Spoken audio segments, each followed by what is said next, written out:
You know that sinking feeling when a task sits in front of you and you keep avoiding it, even though you want to get it done, and it makes you feel guilty? That is what I am talking about today. This is not laziness. It is a brain wiring issue, and I will explain why people with ADHD procrastinate and give you 4 brain-effective strategies you can try today.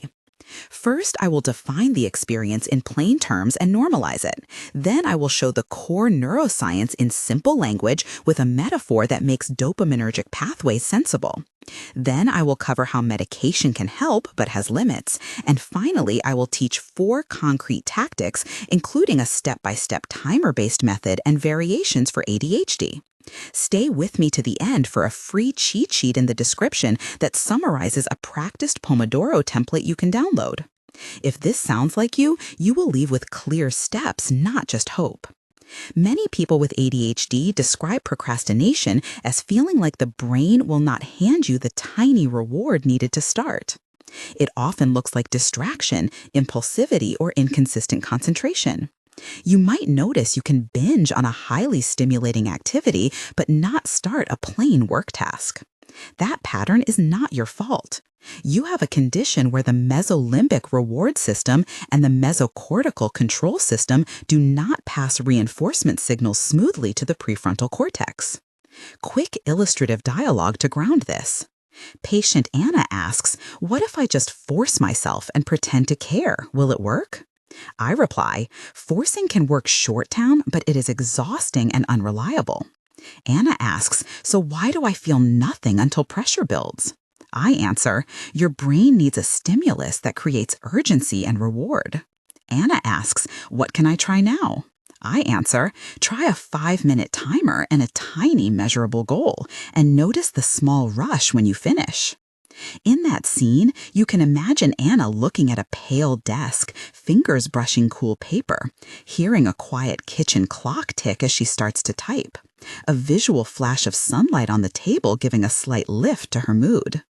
That sensory detail matters because the brain links sight and sound to motivation through reinforcement. Now, the core explanation.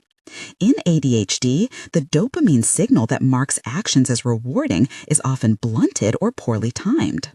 The mesolimbic pathway is like a mail truck delivering dopamine packages labeled reward to your prefrontal office. When the truck is late or cannot find the address, your prefrontal cortex does not open the file and you do not feel motivated. The mesocortical pathway helps plan and sustain effort but depends on that delivery. Neuroimaging studies show altered activation in these circuits during tasks that require sustained attention and delayed reward. That means low motivation is a biological issue of reward prediction and reinforcement timing, yet it is also modifiable. A useful metaphor is irrigation. Dopamine is water, and the prefrontal garden needs steady drip irrigation. When the pipes are clogged, the plants wilt, and the impulse to work dries up. You can unclog pipes with medication or change the watering pattern with behavioral strategies.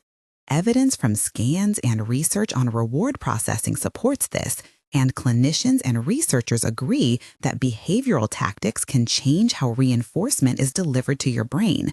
Remember, this is not laziness. Pause here and write in the comments, A, my task is, and name the one chore you dread most so others see they are not alone. Sharing helps build community, and I read your examples when I plan future videos. Now, practical strategies. Strategy 1. Create artificial urgency with a visible timer and micro deadlines.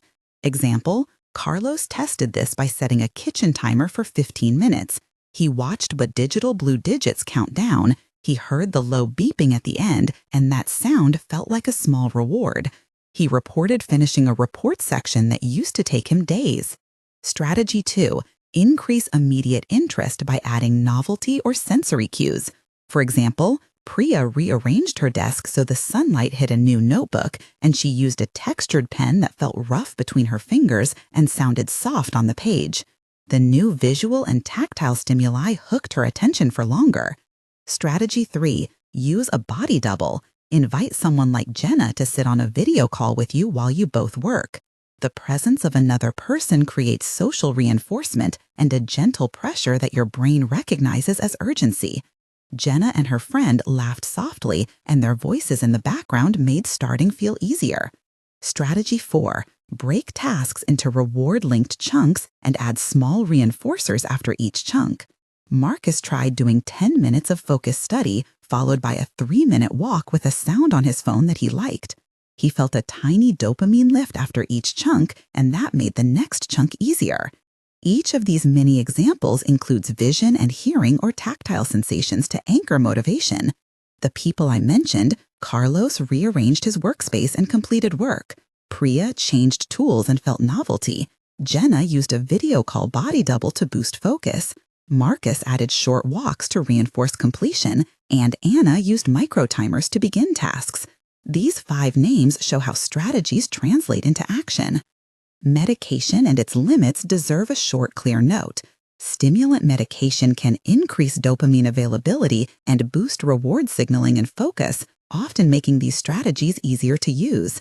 However, medication is not a cure-all, and effects vary over time. Consult your doctor about dose, timing, and monitor for side effects. Behavioral techniques remain essential because they change reinforcement patterns your brain learns. Now, a specific technique step by step, the Pomodoro for ADHD. Set a timer for 20 minutes rather than 25 to reduce resistance. Choose one tiny goal you can finish in that time and remove obvious distractions from sight. Start the timer and work until it rings. When the timer ends, stand up, breathe deeply, look out the window at a color you like, and listen to a pleasant sound for 1 minute as a micro reward. Repeat 3 times, then take a longer break. Variations include 10 minutes work and 2 minutes reward if your impulsivity makes 20 minutes too long.